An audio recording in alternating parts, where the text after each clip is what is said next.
Hi, I'm Leezá Steindorf. I'm an international leadership coach, a member of the Forbes Coaches Council, and for decades I've been helping leaders and learners around the globe find power in themselves they didn't even know they had. And in our last episode, talking about judgment, part two, we talked about how your thoughts aren't facts and how most of the suffering we feel actually comes from the meaning our minds make of everything, right? Those fantasy making machines. Today, we're going to talk about something almost everyone struggles with and few people ever really question: the judgment of wanting. And just a reminder, when I speak of judgment, I'm not talking about prudence or thoughtful decision making. I'm speaking of making things in your life or in the world wrong or bad, because that's where our discomfort lives. So, most people don't just want something, they instantly feel guilt for wanting it, right? They negotiate, explain, downplay, make themselves smaller, or create all kinds of justifications so that what they want, their desire, looks more reasonable. So if you've ever said, I should just be happy with what I have, or I don't want to seem selfish, or I have no right to want this, then this episode is for you. Because wanting is not the problem. Judging the wanting, that's where the things get sticky. Okay, so let's dive in. And we're going to start with clarity, right? Getting clear on what is actually going on within us and around us. And we're going to start with what wanting actually is. Okay? So, wanting things is innocent, it's natural, it's built into us. It's how we learn about the world and about ourselves, it's how we grow, it's how we move toward really anything, right? So, wanting in itself is not bad, but we've learned that it is bad. We've learned to judge it. And when we can accept our wants as a natural part of being human, when we stop judging them and stop pushing them away, we can become intentional about what we do want and what we do with those wants. So, somewhere along the line, we're taught that wanting needs to be justified, right? It's only valid if it fits into a certain category, or if somebody says it's okay, or someone feels comfortable with it, or it's right for the timing, or we think we deserve it, right? We have all these caveats about is just wanting it okay. Think of a little kid, right? Just imagine a little kid and they're walking outside, little toddler, and there's a little yellow fuzzy baby chick waddling, right? And you can imagine that little kid just starts going after it. They want to touch it, right? They move toward it, their hands out, they're smiling or giggling. Like they want that. They want to have that experience until somebody comes and says, no, you don't want that, or dirty, or it's dangerous, or it's not yours, or we don't have time, or whatever, right? Whatever the reasons are. Okay, so then the kid leaves the little baby chick and then they keep walking and they see someone eating ice cream and oh, they want ice cream too. And we move toward that with our whole being and desire, right? And now we're told not now or after dinner or you've already had your dessert or it's too expensive, whatever the new reasons are. And so that happens dozens of times a day when we're growing up. And those days turn into years. And we learn categorically that what we want is somehow a problem, right? We learn fast that it's a problem. And then we learn to judge our wants to get us to stop wanting. So instead of saying, I want this, we say things like, I've worked hard. I haven't had this in a while. I guess it's okay. I can finally do this. I said no last time, whatever. And that's not clarity. That's making our wants bad or wrong, the way I'm using the word judgment, right? And so once judgment sits on top of our desire, you actually you lose touch with your own honesty, with what you want, with your direction. You really lose touch with yourself. And life can be delicious and beautiful and fulfilling, not always, but there's a lot of such goodness out there, and that's not a bad thing. It's actually a blessing. So wanting is not a problem. The judging of the wanting, that's where it gets challenging. All right. So I can promise you, I used to judge everything I wanted, right? I grew up, as I've shared, not only in a violent home, but a very, very strict home. And you did not want certain things, and you only really wanted what you were told you wanted, like food, being skinny. I was never skinny, but like I was always supposed to lose weight. So I was never supposed to want food or treats, dessert. Or as a child of immigrant parents who worked really hard, um, I couldn't want to just rest. I couldn't want to sit down while other people were working or spending time alone, right? Any parent knows that's like a huge want that we never acknowledge because kids take so much of us and we give generously. But gosh, sometimes we just want to be alone, right? And opportunities or income or whatever, things that I earned richly, but I never felt I could have, right? I didn't even give myself permission to want them. So I could feel this desire bubbling up, but the minute it came close to the surface, some other voice would jump in of, are you sure you can? Do you deserve that? What will other people think? Have you worked hard enough? Have you earned it? Right? So the whole thing gets super muddy. Not because the want was wrong, the want was fine, human, right? Our wants are actually pretty clear, but it's the judgment of the want that gets destructive and draining and confusing.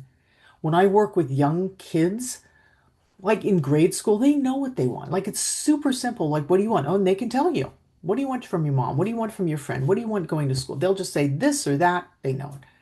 Middle school, a little bit more unsure. I don't know. Well, I guess I want this. Once kids become teenagers, it's like, I don't know. What? I don't know what I want. And then an adult, they don't even know that they have wants. Trying to help adults find out what they want is a huge challenge. And not because wanting is bad, but because we have so distanced ourselves from it, right? So when I finally learned that my wanting, just the wanting was valid, oh my gosh, it was like something just relaxed inside of myself and decisions became easier and clearer, more things became more simple.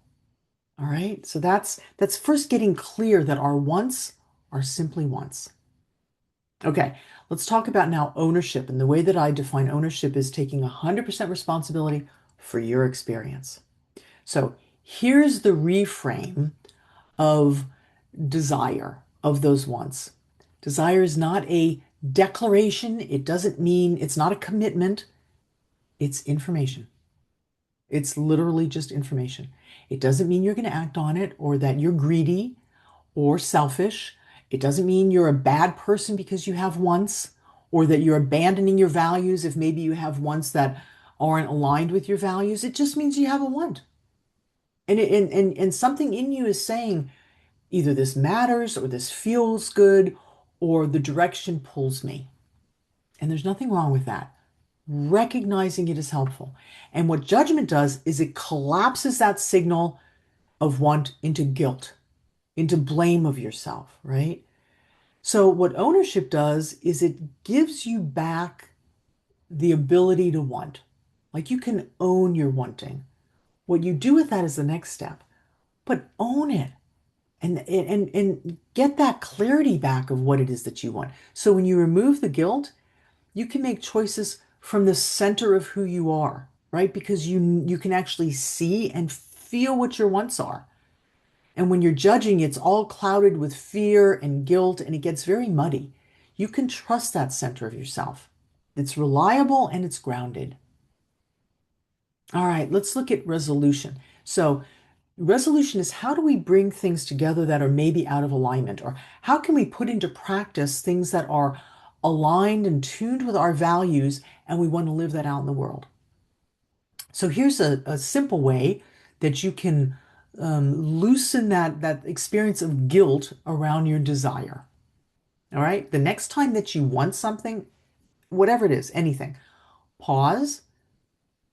You've heard me say before, pause, observe, proceed. Pop, pause, observe, proceed. So just pause and say to yourself, the fact is, I want this. That's it. You don't have to do anything else. You not I want this, but I shouldn't, or I want this, but only because, or I want this, but I need permission. And certainly not, I want this because I'm a bad person or have no self-control or I don't care about others. Whatever it is, just I want this. And leave it at that. And then notice what happens. What does your body do? And I think you're going to feel this kind of settling, like a breath and a deepening, because you're finally telling the truth to yourself, right? Instead of negotiating and trying to make it fit or not fit. So from that place, I want this. From that center, then you can choose. Do I go toward it? Do I wait? Do I let it go? Do I ask someone else for support? Whatever. Anything from that is fine. Trusting yourself. But first coming to that place of center, because the power is not in getting the thing. The power is in staying grounded in yourself. It's in not abandoning yourself by judging yourself. Okay? So that's where the power is. It's in trusting yourself to simply have that want. All right, let's talk about excellence now. And excellence is not about being perfect at all or being polished. This is who you naturally are. And when you stop apologizing for your wanting, this is who you get to be in the world, right? When you take the judgments off your desires, when you unearth them, you become someone who's honest with yourself.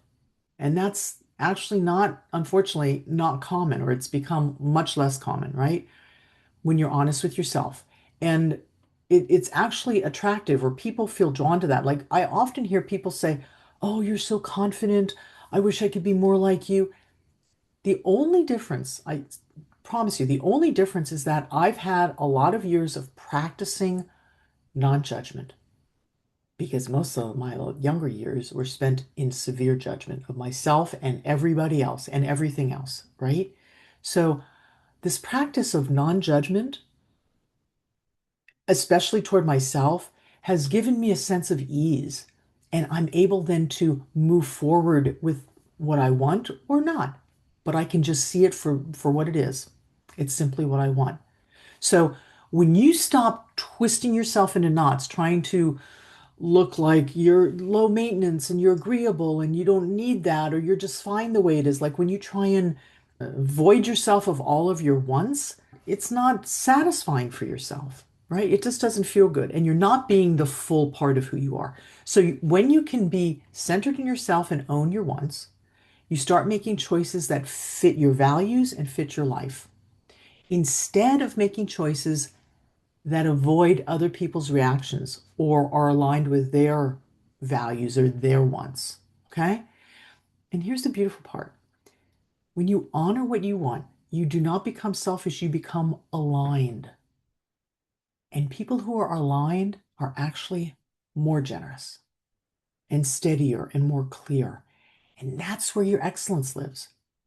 When you are in that place, you serve yourself and you serve others. Okay? So here's a practice I'd like to offer to you. The one-line truth, okay? Once a day, just for a week, I'm going to ask you to fill out one line, one sentence, and it's really super simple. The fact is, I want, fill in the blank. No justification, no explanation. You're not trying to fix something, change it. You're just coming to the bare facts of noticing your desire and letting it be valid. And your clarity is going to sharpen. Your guilt will ease or soften or maybe even disappear. And you're going to be able, I think, my experience and people I work with is that you'll be able to choose from that center place, because you're not going to be occupied with the judgments. And that'll get stronger every day. It's such an amazing adventure to get to know yourself that way, with kindness and without judgment. And I really hope you'll try it out.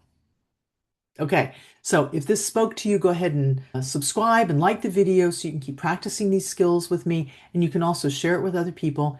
And if you want to move away from guilt into clarity, or make choices from your center instead of from fear or discomfort, then reach out at the link below.